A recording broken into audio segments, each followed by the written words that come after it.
저는 현재 서울에 거주 중인 30대 초반의 여자입니다. 사람 일 늘 좋은 일만 생기기란 어렵다는 걸 알고 있지만 이렇게까지 안 좋은 일이 생길 거라고는 생각도 못했습니다. 해도 하늘이 너무한 거 아닌가? 라는 생각까지 들었던 최근이었거든요. 물론 지금이야 저도 마음 정리 다 끝내서 괜찮다만 한동안은 정말이지 지옥에 사는 기분이었습니다. 평생을 약속하려 했던 남자한테 제대로 뒤통수를 당했어요. 함께하는 미래를 생각하고 함께하는 하루하루를 생각했던 사람한테 말입니다. 기가 막힐 노릇이죠. 그래서 이 기가 막힌 일을 여러분들과 함께 나누고자 사연을 보내게 되었습니다. 그럼 지금부터 시작되는 제 이야기를 잘 들어주세요. 저는 보통의 가정에서 자랐습니다. 부모님 덕에 큰 어려움 없이 자랐고 친구들도 많았고 활발하고 밝은 그런 사람으로 자랐어요. 운 좋게 취업 준비를 1년 하고서 바로 취업에 성공도 했죠.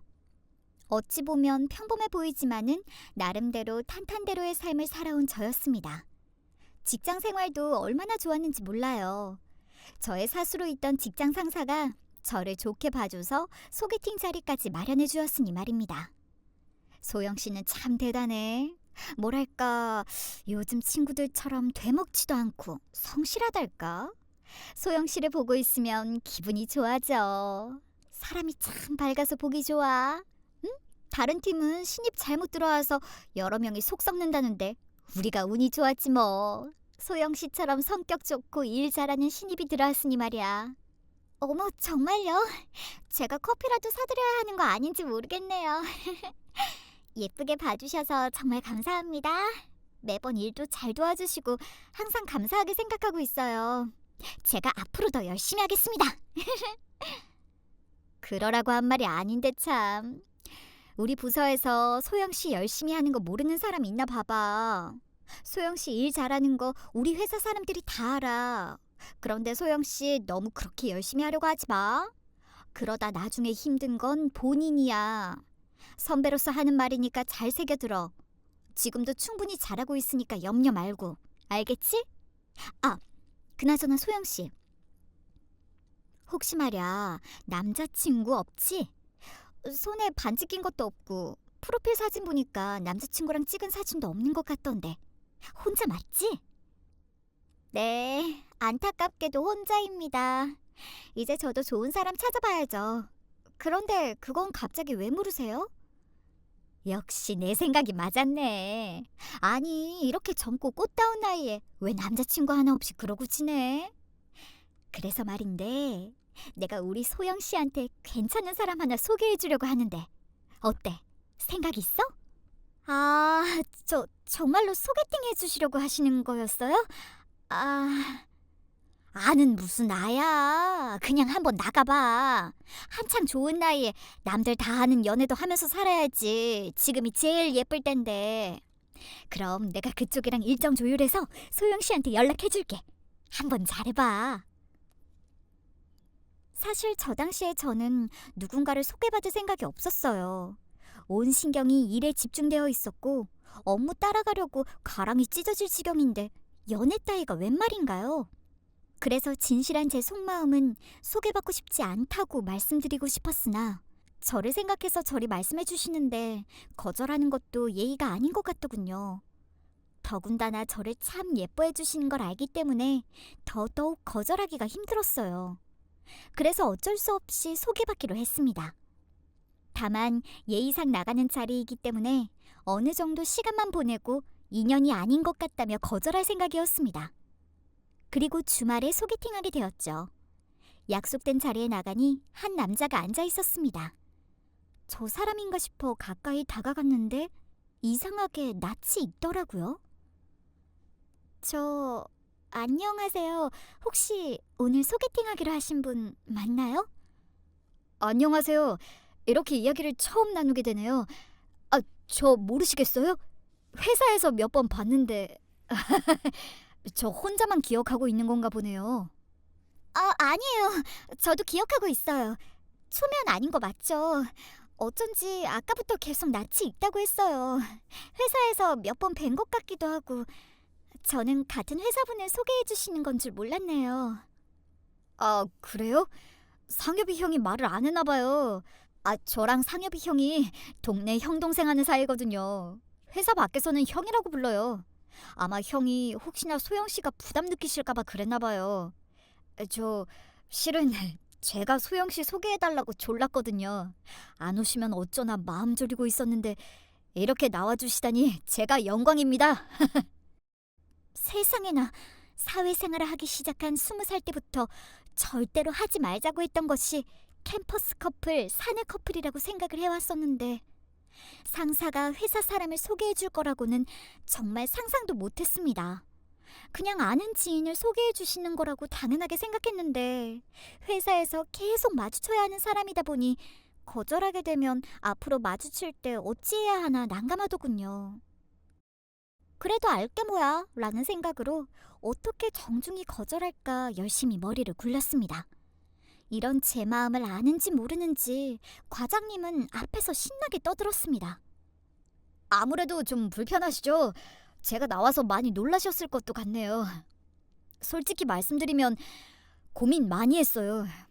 이 자리 이후부터 소영 씨가 저를 불편해하시면 어쩌나. 사실 회사에서 소영 씨 몇 번 보고 사랑에 빠졌습니다. 아니, 정확히 말하면 첫눈에 반한 것 같아요. 아무래도 제가 소영 씨보다 나이도 많고 해서 불편하실 수도 있겠죠. 그런데 솔직한 제 마음은 이렇습니다. 소영 씨만 괜찮다면 저는 계속 만나고 싶어요. 소영 씨 생각은 어떠신가요? 아무래도 좀 그렇죠. 제가 처음부터 너무 부담 줘서 미안해요. 그렇지만 딱 3번만 더 만나주고 결정해 줄 수 없을까요? 저 정말 소영 씨 놓치고 싶지 않습니다. 저한테 기회 한 번만 줘보시면 안 될까요? 3번만 만나봐요. 그리고 소영 씨는 그 3번 만나는 동안 생각해서 결정하면 되고요. 저는 소영 씨 결정에 따르겠습니다. 결정으로 인해서 회사에서 어렵게 하거나 하는 일은 없을 겁니다. 혹시라도 그 걱정은 하지 않아도 돼요. 저 그렇게 이상한 놈 아니고요. 참 난감하죠? 여러분이라면 어떻게 하셨을 것 같으세요? 더군다나 소개팅 자리에 나온 상대방이 같은 회사 사람에다가 나보다 직급도 높은 사람이라면요? 아마 결코 쉽게 거절하지 못하실 겁니다. 너무나도 확고하고 간절한 눈빛에 저는 알겠다고 했죠. 그리고 3번 만나는 동안 시간을 벌었으니 어떻게 하면 현명하게 거절할까 고민해보려 했어요. 이게 웬 꽃이에요? 그것도 이렇게나 많이... 아무래도 많기는 하죠. 그런데 꽃이 다 너무 예뻐서요. 오는 길에 꽃집을 지나쳤는데 이 꽃이 소영 씨랑 너무 잘 어울려서. 그리고 이 선물은 별건 아니고요. 그냥 잘 어울릴 것 같은 거로 열심히 골랐어요. 주변 사람들한테 이것저것 물어보기도 하고. 소영 씨한테 뭔가 선물해주고 싶은데 제가 잘 몰라서 마음에 안 들어 하실 수도 있지만 열심히 준비해봤습니다. 어때요? 마음에 드세요? 안 드시면 다른 걸로 바꾸셔도 됩니다. 편하게 말씀하세요. 그런데 3번을 만나는 일주일 동안 이 남자는 정말 최선을 다했습니다.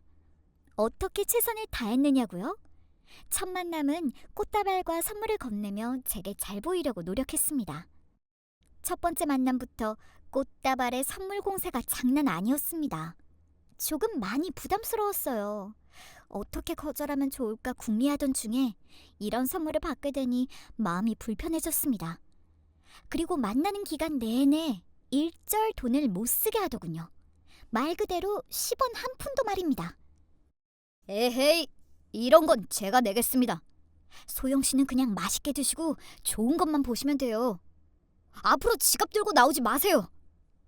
제가 지갑이라도 열면 큰일이라도 벌어진 듯 호들갑을 떨어댔습니다. 거기다 예의는 또 얼마나 좋은지 몰라요. 부끄럽긴 하다만 공주가 된 것 같았습니다. 나이 차이가 있다고 해도, 그리고 회사 내에서 아는 사람이라고 해도 계속해서 저를 배려하고 위해주는 모습들이 제 마음을 흔들기 시작했어요. 어느 순간 이 남자의 태도가 좋게 생각되더군요. 그리고 결정적인 건 이 남자의 확신 가득한 말이었습니다. 소영 씨가 그동안 저를 어떻게 생각하고 있는지 잘 모르지만 정말 놓치고 싶지 않아서 이야기하려고 합니다. 저 정말 괜찮은 놈입니다. 저 능력도 있어요. 앞으로도 계속 진급할 거고 나중에는 지금보다 더 경제적으로 여유로워질 거예요. 제 명의로 된 차량, 전셋집도 있습니다. 그리고 제 입으로 말하긴 그렇지만 저 성격도 나쁘지 않아요. 저도 소영 씨처럼 열정 많고 성실합니다. 중간이라고는 없는 남자였습니다. 자기가 마음먹은 건 입 밖으로 꺼내서 꼭 제게 표현하고는 했어요. 3번의 데이트 동안 정말 열렬하게 자기의 마음을 표현하고 제게 어필을 했습니다. 그러다 보니 저도 그 사람의 강단 있고 자신만만한 모습을 좋아하게 되었죠. 그 사람과 소개팅을 하기 전 물론 여러 남자를 만나보기도 했지만 저한테 이렇게 온 정성을 다 쏟은 사람은 없었거든요. 3번째 마지막 데이트 날 알 수 없는 아쉬움이 느껴졌습니다. 거기서 제 마음을 어느 정도 확인할 수 있게 되었어요. 아, 내가 이 사람에게 넘어가 버렸구나 라고 말입니다. 저도 민섭님 스타일대로 말할게요. 오늘이 데이트가 마지막이라고 생각하니 아주 아쉬워지더라고요. 내가 여기서 데이트를 끝내겠다고 하면 우리는 앞으로 영영 둘이 대화하는 일은 없겠구나. 그런 생각이 드는데 너무 싫었어요. 저도 민섭님을 좋아하는 것 같아요. 저도 민섭님을 계속 만나며 알고 싶어요. 말은 당당하게 했지만 이 사람이 혹시나 거절하면 어쩌나 두근두근 마음이 떨려왔습니다.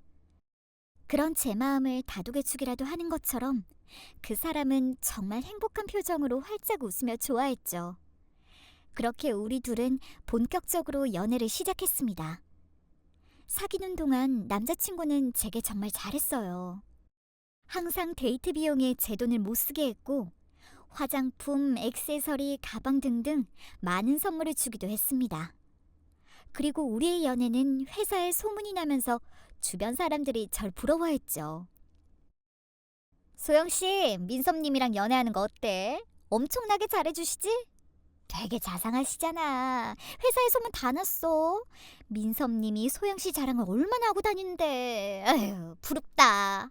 그뿐이야? 능력도 좋고 집도 좀 사시는 것 같던데. 맞아? 그것까지는 제가 잘 모르겠어요. 집안이 어떤지 뭐 그런 깊은 질문은 아직 안 해봐서. 아이고, 답답하다 답답해. 그걸 꼭 말로 들어야 알아. 딱 보면 알지. 어? 몰고 다니시는 차도 보니까 외제차고 입고 다니시는 옷도 명품이던데? 그리고 소영씨가 선물 받았다는 가방도 명품이잖아. 어느 정도 능력 된다는 거 아니겠어? 소영씨 진짜 좋겠다. 이런 남자친구를 다 두고. 그래서 결혼은 언제 할 거야? 저희가요? 결혼이요? 아직 거기까진 생각 못했는데. 어머머, 그게 무슨 소리야? 어디 도망 못 가게 얼른 결혼해서 꽉 잡아야지. 이런 남자 구하기 쉽지 않다.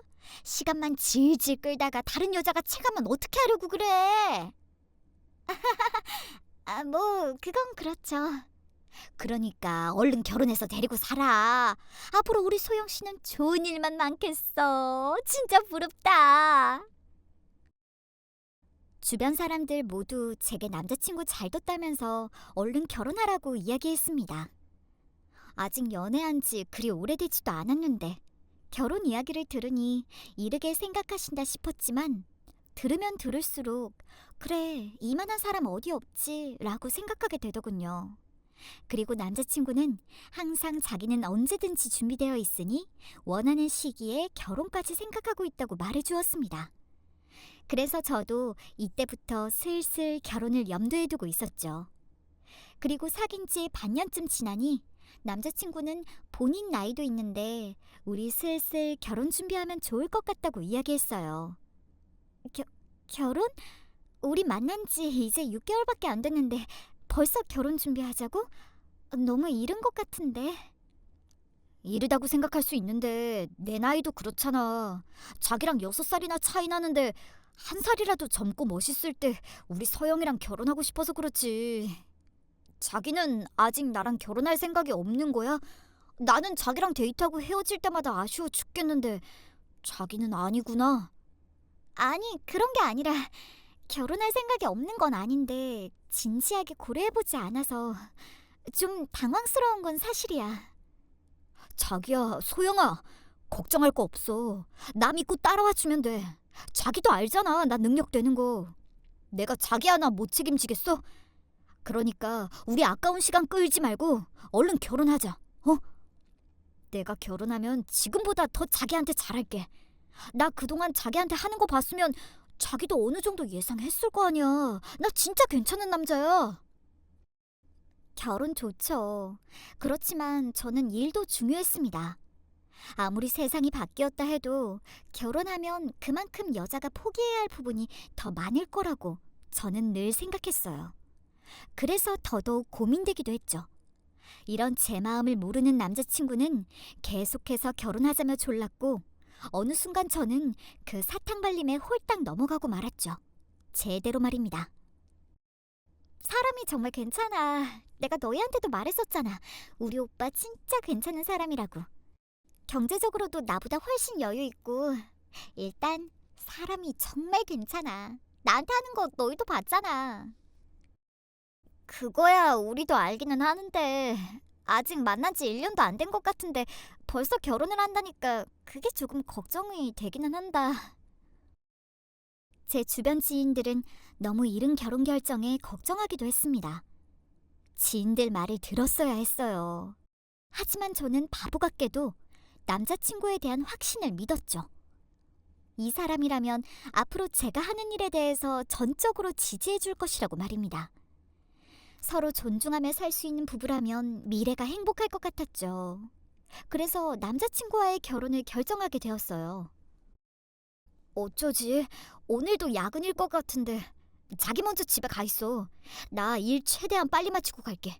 미안해. 계속 혼자서 저녁 먹게 해서. 그러던 어느 날 야근으로 늦을 것 같다는 남자친구의 말을 듣고 집에서 기다릴 겸 남자친구 집으로 갔어요. 그리고 대신 집 정리하며 청소를 해줬습니다.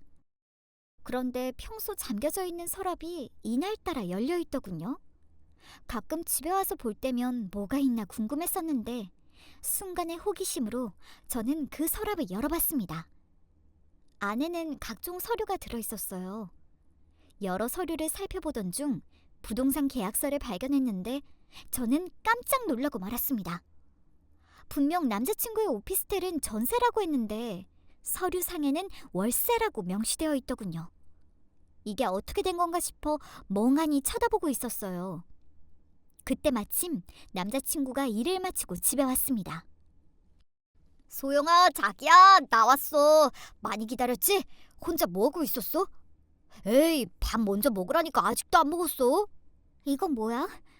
그래, 먼저 내가 허락도 없이 오빠 서랍 열어본 건 정말 미안해.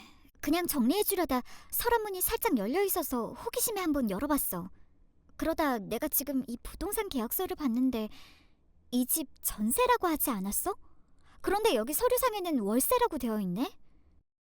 제 손에 들려진 서류를 확인한 남자친구는 순간적으로 표정이 굳어지더니 한숨을 푹 내쉬었어요. 하늘이 무너진 듯한 얼굴을 하며 저를 바라봤고 저는 가슴이 덜컥 내려앉는 기분이었습니다. 이게 그러니까... 미안해. 내가 속이려고 한 건 아닌데... 그래, 맞아. 사실 이 집 전세 아니고 월세야. 자기한테 사실대로 말 안 해서 미안해. 인제 와서 미안해? 애초에 솔직히 말을 하던가 아니면 언제든 얘기할 기회는 많았을 텐데 그동안 왜 사실대로 말하지 않았어? 아니, 나한테 왜 전세라고 거짓말한 거야? 내가 일부러 자기 속이려고 한 말은 아니고 이유가 좀 있었어.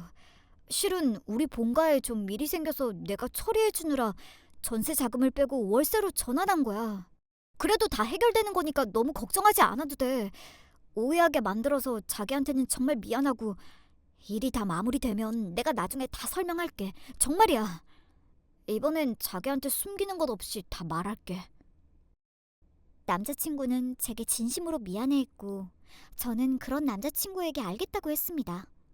처음에는 왜 거짓말을 한 건가 놀랐지만 대강 들어보니 집에 일이 있었다고 해서 어느 정도 이해가 됐어요. 집에 일이 생기면 가족으로서 도와줄 수 있는 부분이니까 괴념치 않았습니다. 저 사람도 어쩔 수 없었겠지. 나한테 거짓말한 건 이번이 처음이자 마지막일 거야. 라는 바보 같은 생각을 하면서 말입니다. 그러나 사건은 여기서 끝이 아니었어요. 오히려 시작이었죠. 며칠 뒤 남자친구를 보러 말없이 집에 갔어요. 엘리베이터를 기다리는데 그날따라 희한하게 우편함이 눈에 띄었습니다. 평소에는 눈길도 가지 않던 우편함이 말이죠. 올라가는 길에 남자친구 앞으로 온 우편이나 챙겨서 올라가야겠다 싶어 우편함을 열어보았어요. 여러 고지서가 있었고 저는 챙겨서 엘리베이터를 탔습니다. 그리고 올라가는 동안 별 생각 없이 고지서를 살펴봤죠. 그런데 딱 하나 눈에 걸리는 것이 있었습니다.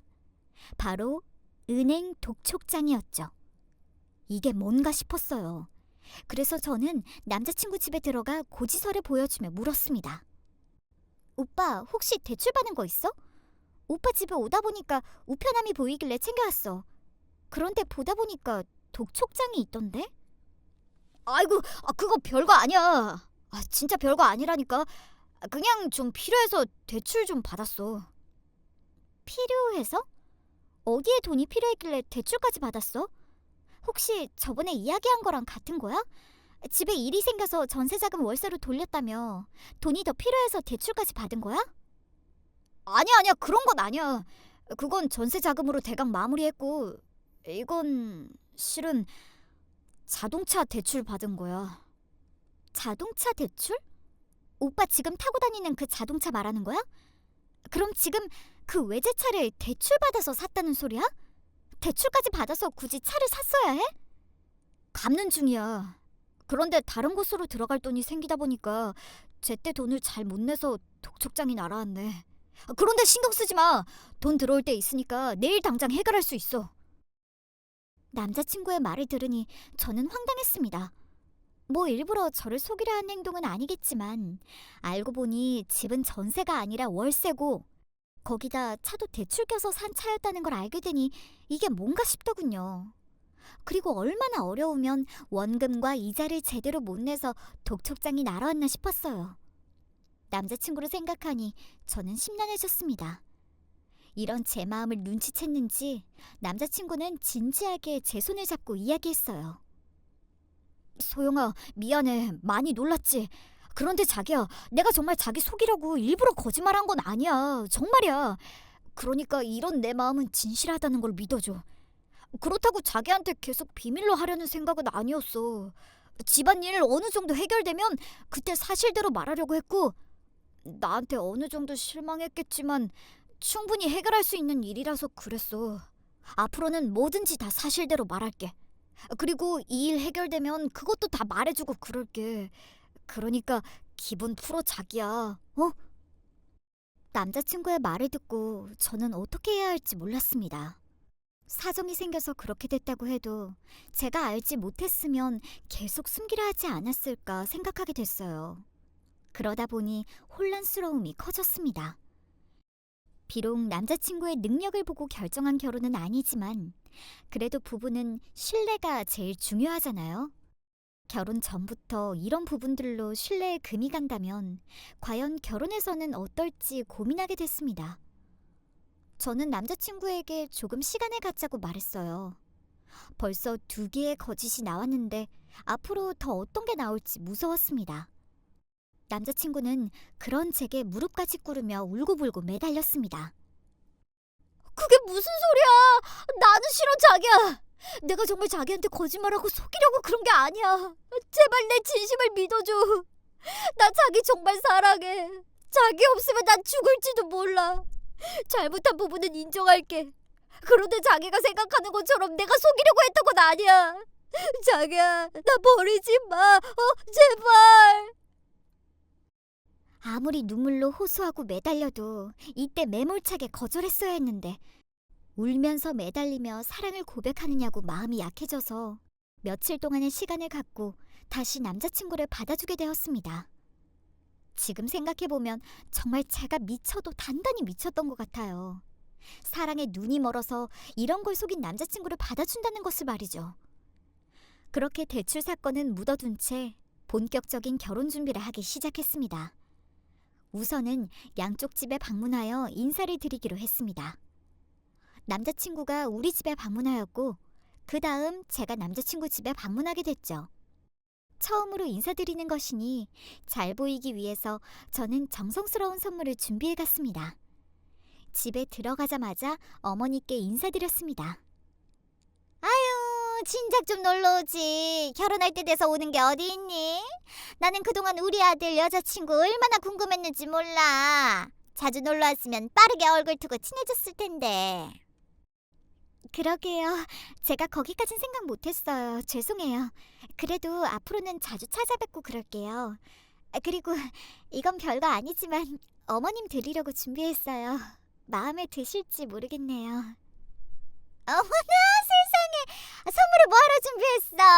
아이고, 그렇게 고맙다. 뭔지 확인해 봐도 되지? 네, 확인하셔도 돼요. 잘 어울리실 것 같아서 준비했는데 마음에 드실지 모르겠네요.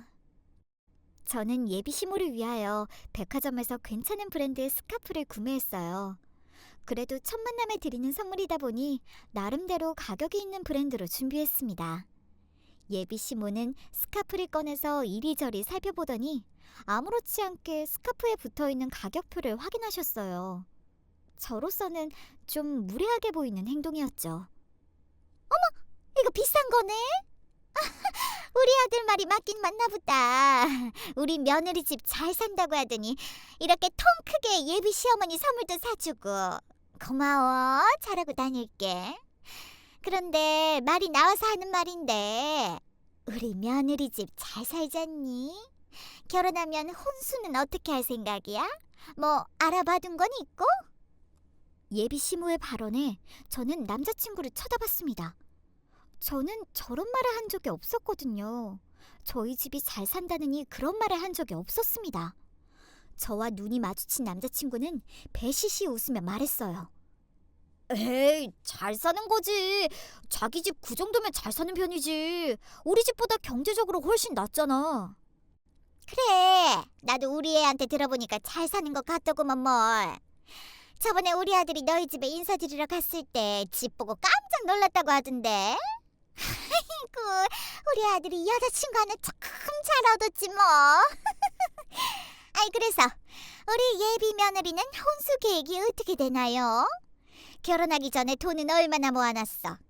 집 잘 사니까 부모님께서 지원해 주시는 것도 많으시려나? 혼수 얘기 외에도 형제가 몇이냐, 외동딸이라고 하니 그럼 외동이면 부모님이 재산을 다 주겠구나. 그딴 말에 해대는 예비 시모와 남자친구를 보면서 저는 점점 불쾌한 기분이 들기 시작했습니다. 다시 생각해보면 불쾌한 기분이 드는 게 맞는 거였죠. 혼수 관련 문제는 상견례 때 자세히 이야기 나누면 되는 거고, 부모님 재산 물려받는 것도 한참 먼 나중이 아닌가요? 어머님의 생각은 오로지 돈으로 가득 차 있는 것 같았습니다. 그래서 듣고 있는데 기분이 참 좋지 않았어요. 남자친구는 이런 제 마음도 모르고 어머니와 하하호호 웃으며 좋아라 떠들었습니다. 그러다 보니 제 표정은 좋지 않았지만 감정을 억누르고 최대한 예의 있게 제 생각을 말씀드렸습니다. 어머니, 조금 짚고 넘어가야 할 문제가 있는 것 같아서요. 그냥 제 생각을 이야기하는 것이기 때문에 오해 없이 들어주셨으면 해요.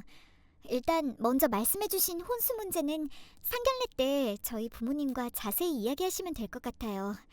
그리고 다 생각이 있으니 양쪽 집안 맞는 선에서 알맞게 진행하겠죠. 그런데 오늘 처음 인사 오는 날에 대뜸 혼수부터 이야기하시니 제 입장은 조금 당황스러워요. 뭐 물론 인사 온 자리에서 혼수 이야기를 나눌 수 있다고 쳐도 그 뒤에 저희 부모님 재산에 관한 말씀까지 덧붙이시니 좋게 와닿지 않습니다. 아직 우리 부모님 살아계시는데 그렇게 말씀하시니 솔직히 말씀드려서 기분 좋지 않아요. 그리고 마지막에 재산 그 덕으로 어머님과 오빠는 좋다고요? 우리 부모님 돌아가시길 기다린다는 것처럼 말씀하시는 것도 아니고 이건 아닌 것 같습니다. 처음 뵙는 자리에서 이렇게 말씀드려서 죄송하지만 아닌 건 아닌 것 같아서요. 제 생각을 숨김없이 말씀드렸어요. 아니, 뭐 별것도 아닌 걸로 그렇게까지 발끈하니? 네가 오해한 것 같은데 결혼하기 전에 혼수 문제 중요한 거야. 그거 좀 이야기했다고? 날 돈에 환장한 사람 취급하니까 조금 서운하다. 거기다 어차피 나중에 너희 부모님 돌아가시면 받는 재산 이야기 좀 한 거 가지고 뭘 그렇게 예민하게 생각하니? 사람 민망하게. 그래, 소영아. 너무 안 좋게 생각하지 마. 엄마는 그냥 하신 말씀이니까. 너무 예민하게 받아들이지 말고 좋게 생각해. 큰 뜻으로 하신 말씀 아니니까. 저런 얘기를 아무렇지 않게 한다는 게 더 이상한 것 아닌가요? 어머님의 말씀에 기분이 한껏 상했지만 두 번째로 제 이야기를 듣고도 어머니 편을 들어 이야기하는 남자친구에게 더 화가 났습니다. 간신히 감정을 다스리며 참고 있는데 눈치 없는 어머니는 여기서 멈추지 않으셨어요. 계속해서 제게 선을 넘는 말씀을 하셨습니다. 아차, 그래. 그리고 너희 결혼하면 생활비는 어떻게 할 거니? 아유, 맞다. 그리고 우리 민섭이가 월급 받으면 아직도 우리 집에 생활비를 보태고 있거든. 앞으로도 계속해서 결혼해서도 계속해서 생활비를 보태줘야 하는데 얼마 정도 줄 생각이니? 지금 정도로만 주면 좋겠는데. 생활비요? 오빠한테 못 들었는데. 뭐 용돈 개념으로 말씀하신 거라면 오빠랑 상의해보겠습니다. 아니, 용돈이 아니라 생활비를 줘야 해. 용돈은 너희들이 더 생각해서 주면 좋겠고, 잘 모르겠지만 우리 아들이 거의 가장 노릇을 해서 앞으로도 생활비를 줘야 해. 그렇지 않으면 우리 집안 생활하기 어렵고. 네 예비 시아버지도 보면 좋은데 그 양반은 지금 문제가 좀 생겨서 만나보기 힘들어. 아마 너희들 결혼하면 그 이후에나 볼 수 있을 것 같다.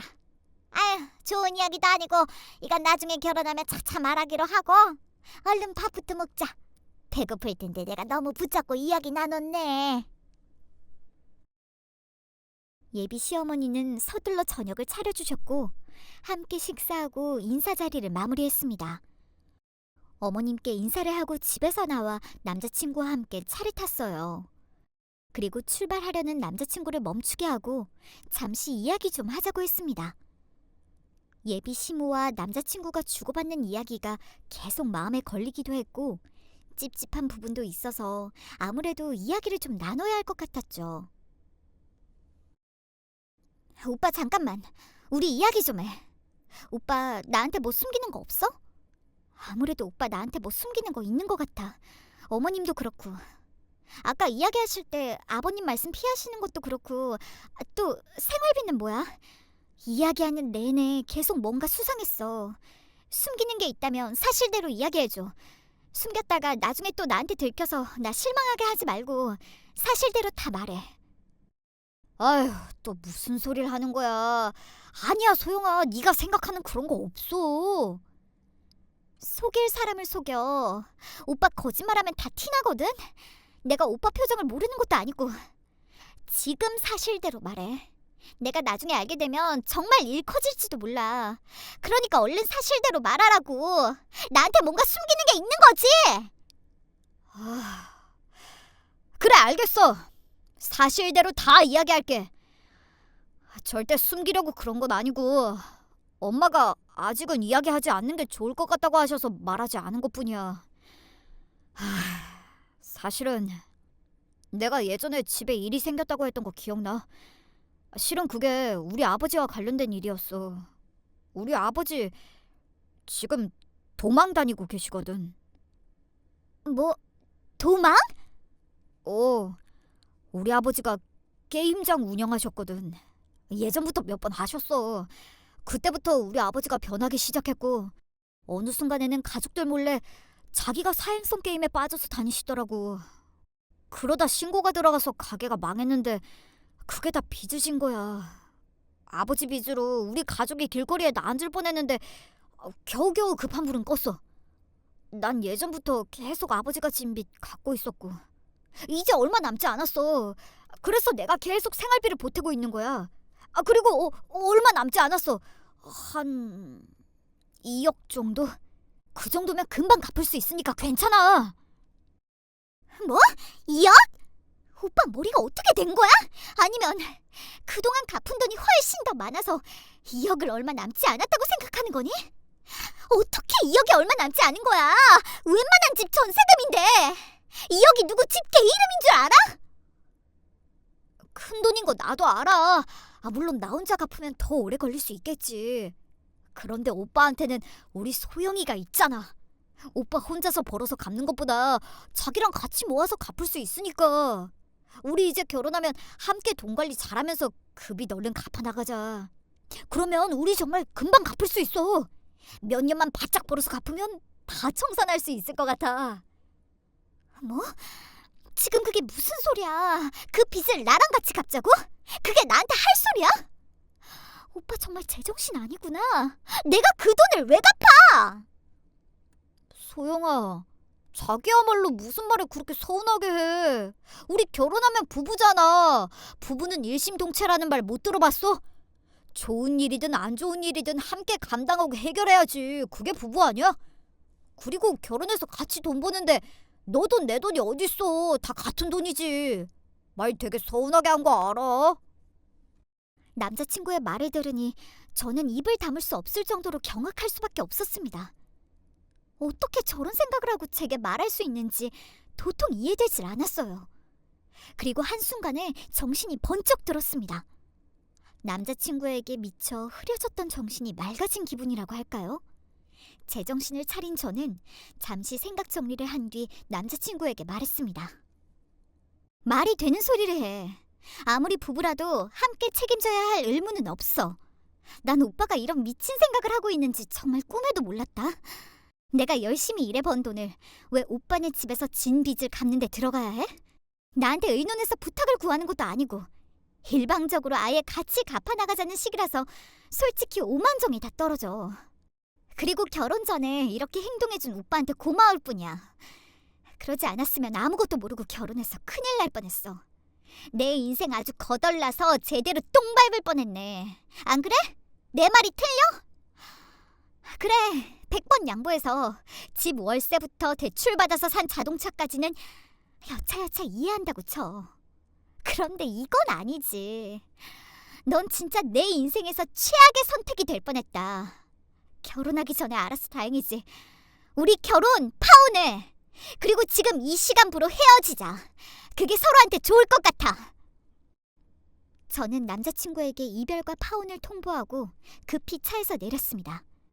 그리고 택시를 잡으러 가는데 황급히 따라온 남자친구는 저를 붙잡아 세웠어요. 어찌나 빠르게 쫓아오던지 등줄기에 식은땀이 흐를 지경이었습니다. 야! 소영아, 이건 아니지. 고작 그거 가지고 지금 헤어지자는 게 말이 돼? 이게 파혼까지 할 이유냐고. 솔직히 말해. 그냥 날 사랑하지 않는 거 아니야? 사랑한다면 함께 그 빚 갚아주는 게 뭐가 어렵겠냐? 나는 너한테 그럴 수 있어. 와, 진짜 너한테 실망이다. 나야말로 맨날 너한테 미안하다고 빌어야 하고 그동안 네 비위 맞춰주기 정말 힘들었다. 솔직히 말하면 네가 뭐 얼마나 대단하다고 내가 너한테 쩔쩔맸겠냐? 다 너희 집 잘 살아서 너한테 작업고 온 거야. 치장하고 다니는 거면 행색이 다 명품이고 사는 집 자식 같길래 네가 좋았던 거라고 알아? 철석. 저는 더 들을 것도 없이 바로 남자친구의 뺨을 시원하게 쳐버렸습니다. 얼굴이 휙 돌아갈 정도로 말이에요. 이래서 너랑 나랑 안 되는 거야. 넌 이런 싸구려니까. 됐고 그만 꺼져. 회사에서는 아는 척하지 마. 네가 나한테 한 짓 너의 거짓된 포장 다 까발려지기 싫으면 모른 척하고 지내. 내 눈앞에서 아예 사라져주면 더 좋고. 다시 한번 말하는데 나 아는 척하지 마. 회사 조용히 다니고 싶으면. 말은 아주 청산유수로 떠들어대던 인간이 뺨을 거세게 맞자 아무 말도 하지 못했습니다. 그리고 한 가지 더. 회사에 소문을 내겠다고 하자 더욱더 입을 굳게 다무는 인간이었죠. 집으로 돌아가서 부모님께 모든 사실을 알렸습니다. 당연히 부모님 두 분 다 당장 그놈을 잡아서 혼을 내줄 거라고 노발대발 화를 내셨어요. 귀한 딸 인생 망칠 뻔했다고 말입니다. 그래도 뭐 저나 저희 부모님 굳이 그 인간을 혼내지 않아도 그 인간은 자기 스스로 알아서 자기 인생을 말아먹기 시작했어요. 아니 해도 너무하네. 어디서 되지도 않는 포토샵질을 해서 사람을 이상하게 몰아가려고 해? 아니 소영씨, 저런 사람이랑 어떻게 만났어? 당장 고소해. 안 그래도 저 인간이 사내 게시판에 올린 것 때문에 징계위원회 열린다더라. 아유 소름 끼쳐. 저에게 일방적인 이별을 통보받은 그 사람은 제가 자기 직장 동료와 바람을 피워서 파혼한 거라고 우겨댔습니다. 엉성한 포토샵으로 저와 자기 직장 동료 사진을 합성해 그것을 사내 게시판에 올렸고요. 누가 봐도 포토샵인 게 다 티가 나는 사진이었습니다. 결국 자기 발등 자기가 찍은 거죠. 그 인간 결국에는 징계위원회에서 싹싹 빌어서 3개월 감봉으로 끝났습니다. 물론 저한테는 고소 한 방 먹고 말이에요. 한동안 그렇게 열렬히 사랑했던 사람과 한순간에 적이 되는 건 적잖은 충격을 남겼습니다. 그리고 사람 보는 눈도 함께 남겼죠. 저는 파혼이라는 경험을 통해 제 인생을 구했다고 생각을 합니다. 여러분이 생각하시기에도 그러신가요? 그럼 저는 여러분의 의견을 기다리며 이만 글을 마치도록 하겠습니다. 저의 이야기를 들어주셔서 감사해요.